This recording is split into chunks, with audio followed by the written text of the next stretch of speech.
Hello, everyone, and welcome to BWS Awareness Day 8th Annual Summit. I am Bree. I'm the co-host for this year, and Honey is our founder. You can find all of this on our BWS Awareness Day Facebook page, and then there's also a website as well. And so I'm here with Sabrina today. She is a BWS mom, also in special education. I have such a soft spot for everyone who's in special education as well. Um, so just welcome, Sabrina. How are you doing today? I'm great. Thank you so much for having me. I appreciate you doing this, and I'm so glad to have the opportunity to speak to you all. Oh, we are so grateful. We are grateful for your time and your journey and sharing it with us. So, one thing that is very unique about Sabrina and her daughter's journey is her daughter was older before getting her diagnosis. So, some people will get, especially now, will get them right at birth. Um, and she actually was about over 3 years old before receiving the diagnosis. So, it took a lot of like trial and error and all this and advocating. So tell us a little bit about that part of the journey. Yeah, sure. It's funny. I look back now and the symptoms were there at birth, some of them, the signs, and we just didn't know. And when I had Delaney, one of the doctors joked to me, "Did you plan on delivering a 3-month-old today because of her birth weight? Like she was so big." And I was like, "Oh my goodness." And I had another nurse say to me, and she meant well. She was like, "Don't worry when you like see the marks on her face, like everything is fine, everything will be fine." And I was like, "Okay, all right, everything's fine." But we started, I mean, right after birth, she had trouble eating because her tongue size. So it was kind of obvious that we were dealing with something. We weren't sure what we were looking at. And we had a fantastic pediatrician who just sent us to neurologists and ophthalmologists and ENTs and everywhere he could to try to help us figure out what we were looking at for her. But it did take us, we went to probably about 7 or 8 doctors. And then we were also in the midst of COVID. So that Oh, delayed us in our process too. But yeah, she was 3 years old. We walked into an ENT one day and I said, "Can you help me figure out what's with her tongue? Like, what am I dealing with?" And he looked at her, he looked at me, and he said, "Have you been to a genetic doctor before?" And I was like, "I have not." And he said, "That's where we need to go." And I was like, okay. "Okay." And he said, "Actually, better yet, I'm going to go ahead and schedule you an appointment. I think that's where you need to go next, Mom." And I was like, "Okay, sounds good." And it was one of those moments where it was a relief, but also worry because I felt like I was closer, so there was relief there, but there was still that worry when you hear genetic testing. Like, yeah, just nervous because we were still unsure kind of what we were looking at. We went to the genetics and they went ahead and did testing, and then it was yes, we had the confirmation that it was BWS that we were looking at, and we were still in that COVID era. So everything we were doing was over Zoom and virtual, and we were literally like holding our daughter up in Oh case my for them goodness. to look at her. And that's kind of when I found like the BWS awareness page and all of the resources out there. And I started kind of researching and figuring out, okay, where are we going from here? And we're in Maryland. And so I found the Children's Hospital of Philadelphia and I Oh, saw that they had, you know, people there who specifically work with BWS. And so we scheduled an appointment and we have been with them since. They're a fantastic team and they have been amazing in helping answer all of our questions. They even let us like put us through more testing to see if she had, a genetic form of BWS right. passed down, if hers was, a mutation, what we were looking at. So super helpful once we got answers. And this community has been amazing in helping with resources also.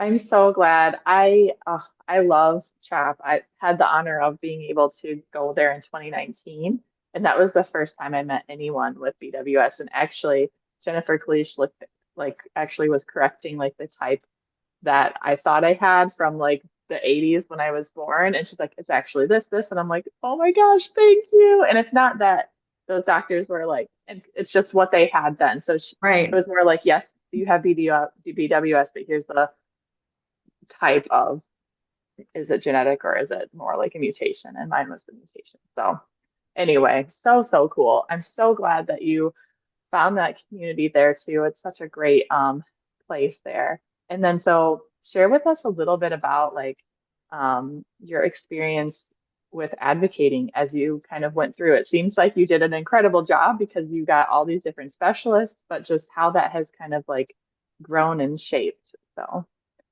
Yeah, one of my coworkers said to me when my daughter was first diagnosed, he said to me, "Man, your daughter's so grateful that she has a mom who didn't stop." And I thought to myself, what about the people out there who are trying, but maybe they don't have the resources or they don't know where to go or they're stuck, and it just it kind of tugged at my heart a little bit. And I thought, if I could help somebody else, it was terrifying when I realized that my daughter had missed 3 years of screenings. And right, here I am like, right. oh, thankful that, nothing came of it. But I thought if we could help at least one person to not miss the screenings that are needed, to get the help earlier that they need. My daughter also last year, at age 7, had to have her tongue reduction surgery. So very different than having it at a younger age. So if we Yes. could help somebody else get everything done earlier or help them find the resources earlier, especially if they are in an area that maybe they can't get to specialists easily, then that's what we are going to try to do. Oh, that's wonderful. Thank you. Thanks for being that type of person. And then I think that you kind of already answered this one, but just in case there's more wonderful wisdom, how has just the awareness, because you kind of went through that journey a little differently than some, how has that awareness also helped you with advocating more? Yeah, absolutely. I think it's one of those things, sometimes when you're not feeling well, you're like, okay, well, I'll just deal with it, keep going. But when you're dealing with your kids, it's a little different. So it kind of gives you that fire to want to make sure that you're doing the best for them. And also, putting it out there to a community, the number of people I talk to that say, I've never even heard of this before. I've never even seen this. I've never heard of this before. My parents were just telling me the other day that they were out at a fair and they saw a child and they said instantly they knew, looking at the child, like, oh my goodness, we know what this child has. And it was one of those moments Oh, they said, like, do we go and say, like, our granddaughter has BWS too? Like, hi, nice to meet you. oh, But it's really, great. yeah, it's so cool to see, like, even our family, our little small community, the awareness and how other people now are able to kind of reach out and connect to even more people. So Right. it's really cool to see the awareness grow, even if it's just in our little small group, but that keeps growing as it keeps going. Yes, it's like that ripple effect. And Yeah, then it's like, especially just like, I mean, now in our society too, it's like connection. We need that connection. We need to know that we're not alone. And so that can just help because we're just one person, right? In one family. But then when we bring that awareness, like you have to your parents and then to other friends, it's like, it's, we might not see the impact day to day, but it's really exactly. big. Yes. Oh, Absolutely. that's awesome. And then, what is a piece of advice or encouragement that has really made a difference for you that you feel like others need to hear? I would definitely say trust your instinct. I started Googling as soon as she was born, and I distinctly remember BWS coming up in my Google searches. I was like typing all of the symptoms, and it was one of those things like, oh no, that's probably not it.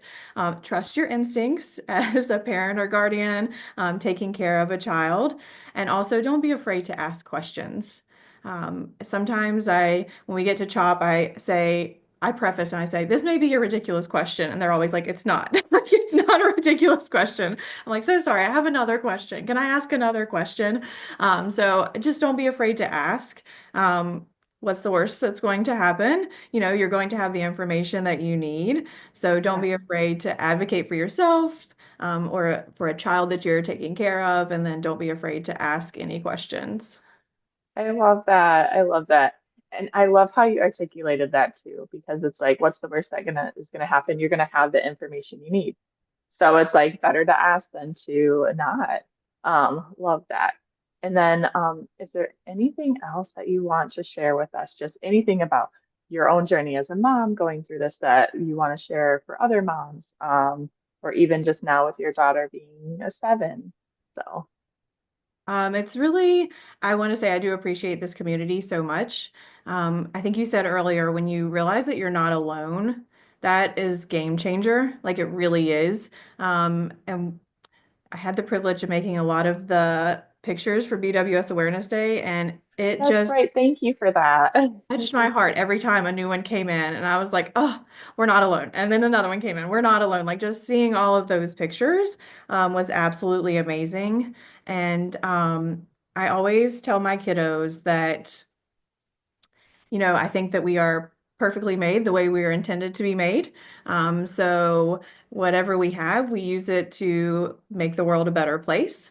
And my daughter, she is one of the toughest and most tenacious people you will ever meet in your life. And so Yes, yes, she brings an BWS absolute, strong, BWS yes. strong. She brings an absolute light and joy that cannot be stopped. And I say that, no matter what you have going on, you're going to be an amazing light in this world. And I think that's important for parents to remember because there are tough moments sometimes when you're dealing with anything medical. Right. Yeah, when she came out of surgery, it was one of the toughest. Nobody wants to see their child in that position. So there are those tough moments. But remembering that you're not alone and remembering that we are raising some amazing tiny and grown humans in this world, and all of our children and adults with BWS are doing exactly this, advocating and being an amazing light in this world. 100%. Yes. Oh, I love it. Thank you so, so much, Sabrina, for well, all the things that you did for this summit with creating everyone's pictures. And then thank you so much for being here and sharing the story. Such good information from you and such good inspiration as well. So, Thank any you so last, much. oh, you're welcome. Any last, like, even just like one little phrase or anything like that to leave people with? I would just say keep advocating and keep enjoying all of the great moments that come along with it. Awesome. Thank you. Thank you so much for your time today. Thank you.